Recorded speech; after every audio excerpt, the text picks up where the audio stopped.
Hello, ladies and gentlemen. Welcome for Apathic TV. Today's session, we are going to start about the public finance. This is day 1.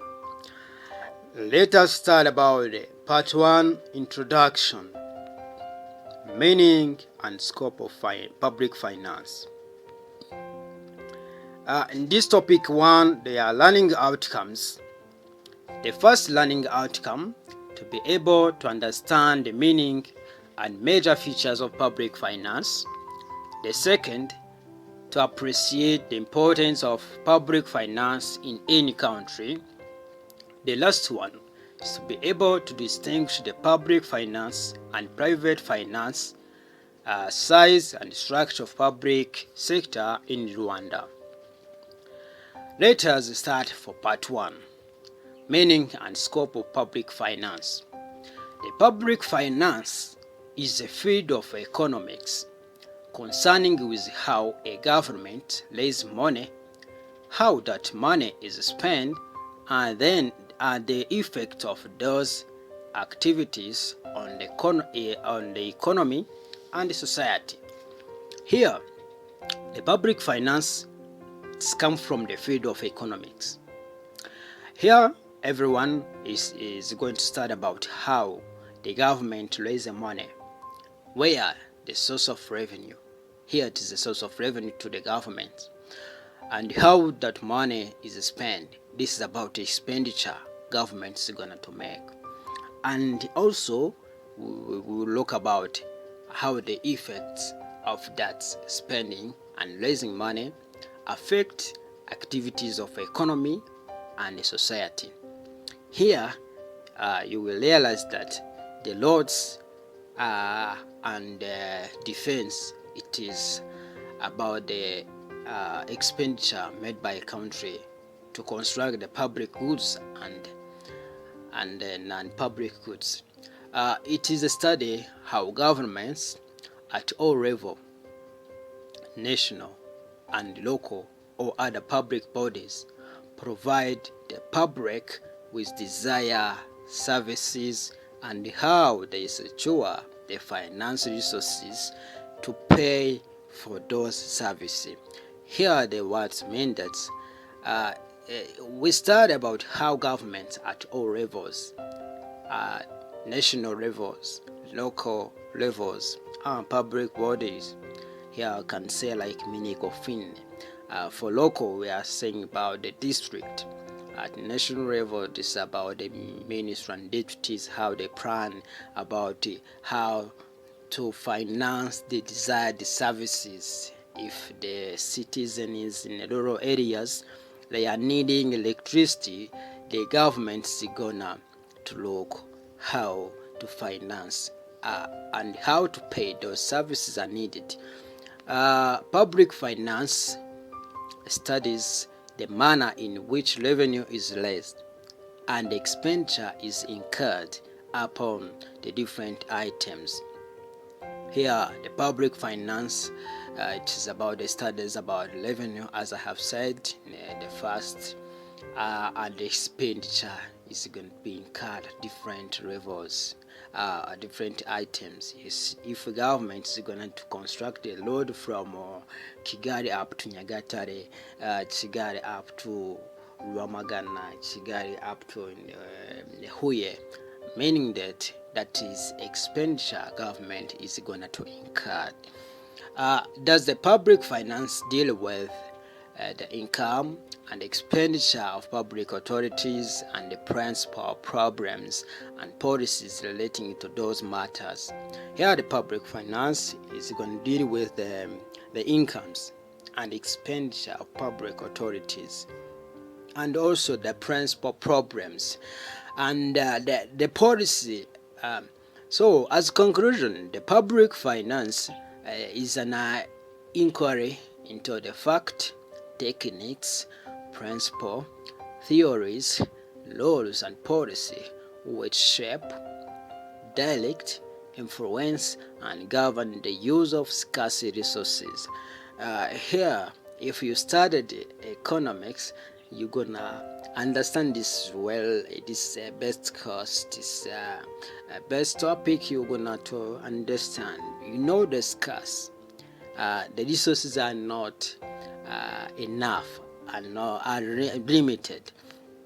So let us go to the importance of public finance. According to Auguste Graves, is a writer, there are three major physical functions of government, which are allocation function, distribution function, stabilization function. Where here we are looking about the physical function of government. The physical function. The function one is about allocation function. The government is going to allocate the resources. Distribution is going to distribute the income. Distribution each needs. Stabilization here is gonna to stabilize, like if the price is fluctuating, is gonna to stabilize the price. Yeah, that is an example. Let us look for the first allocation for function. Here for the I say is where government is gonna to allocate resources. Let us go into details. There are certain cases in which the wants of all individual cannot be satisfied through market mechanism. In such cases, the public sector have to provide goods and services. Here, the one mean that then all individuals cannot be satisfied.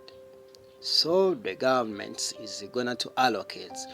The allocation branches of public finance deal with provision of public goods and the made goods. Here, there are branches of public finance which is going to deal with when you are going to allocate. You are going to deal with the public goods and made goods. Public goods here is a product that one individual can consume without reducing its availability to another individual, and from which one is excluded, meaning defense, security. The public goods are like a street. If you are moving in the street, you cannot consume at all. Everyone can consume that street and be satisfied. Defense, you cannot consume it all and seize all security, meaning that the public goods is a product that one individual can consume without reducing its availability to another individual. Made goods, private goods with consumption and the use to be encouraged are called made goods. Here, made goods are the private goods, the goods which are private, where anyone cannot take as its issue. They encourage you to take that goods. Let us look at an example. They encourage you to take an education, healthcare. That is a made goods. That is encouraged goods. The government is going to encourage you to take education. As you see, the government that they like to support a student to go into school. That is the made goods. Let us look for how it works. And goods whose consumption and use to be discouraged are called non-made goods. Made goods are those goods that are discouraged to be taken. Here, I can say like narcotic drugs, liquor, marijuana. Yeah, it is discouraged. You cannot take. It is not important. So made goods are the social desirable because they promote social welfare. Let us go about the characteristics of public goods. Public goods have two distinctive characteristics. That one, they are non-rivalry, non-excludability. When you say non-rivalry, meaning here, individuals who do not pay cannot be excluded from the benefits of goods or services. Umuntu utabashije kuba yakwishyura ntabwo abasha kuba yakurwamo mu kwenjoyinga izo benefits ziboneka muri iyo goods and services, meaning that it is non-rivalry, everyone can enjoy. Yeah, like street. Non-excludability, one individual's consumption of goods does not affect another person's opportunity to consume the goods. Here they say that if one consumes that goods, is not going to affect another person's opportunity to consume the goods. Niba umuntu umwe yakonsuminze izo goods ntabwo bivuze ko arakuraho amahirwe y'abandi bantu ko bakonsuminga izo goods. Everyone can get opportunity.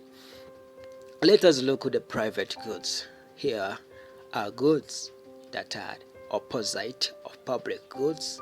Their main features are excludability and depredability.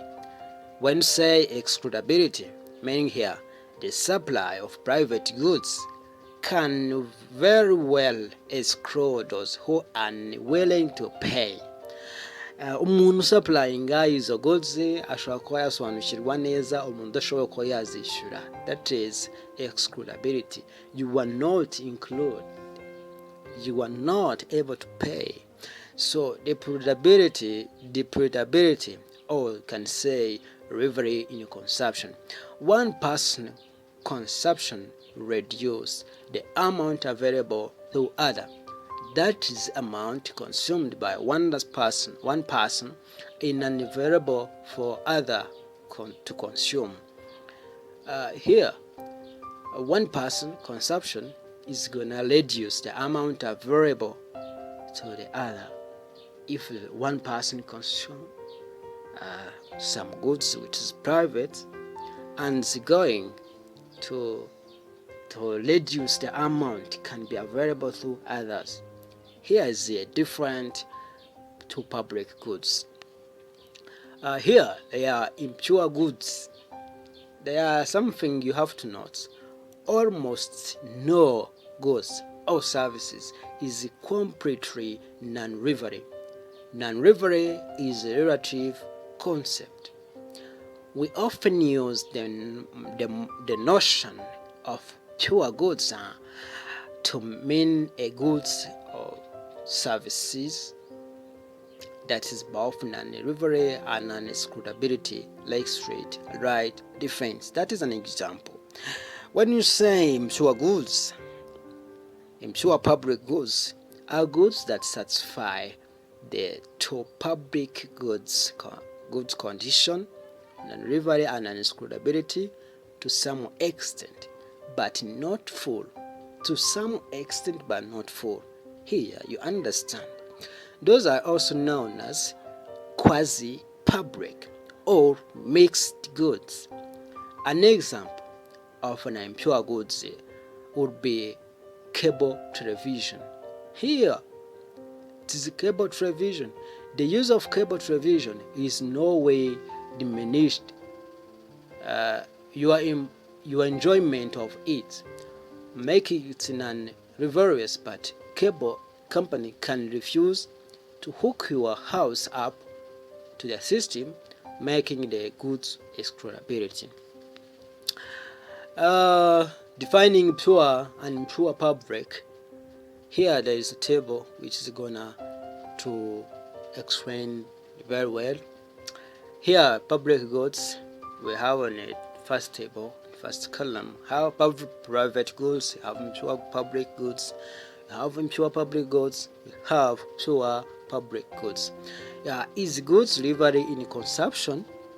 If yes, it is going to be private goods. Is goods excludability? If yes, it's going to be private goods. If it is no, if you say it's goods excludability, if it is no, it is impure public goods. If you say no, is goods rivalry in consumption. If you say no, it's gonna be impure public goods. Here we understand. Provision of public goods, free ride problems. So let us stop here. Tomorrow session we are going to study about this provisional of public goods, free ride problems. Please make subscribe and share for others in order to get more video about the course of finance and accounting. Thank you very much. My God bless you.